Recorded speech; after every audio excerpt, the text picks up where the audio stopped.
ตลกแต่พอมองกระจกอ้าวเป็นคนสวยสวยแล้วยังน่ารักอีกด้วยไม่ชมว่าตัวเองสวยจะชมแมวที่ไหน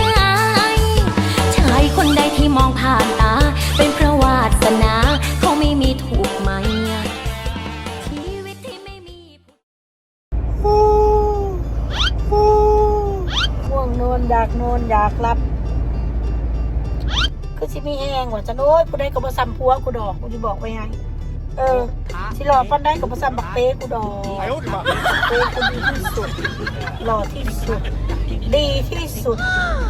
สิ่งบดีของเจ้าคือเจ้าขี้ข้านเจ้าบ่คอยรู้ใจบอกเจ้ารู้โตหรือยังบัดให้คอยเว้าชัดเจนซะคอยนะให้เกียรติผัวมาตลอดผมบ่เคยเว้ายังมีผัว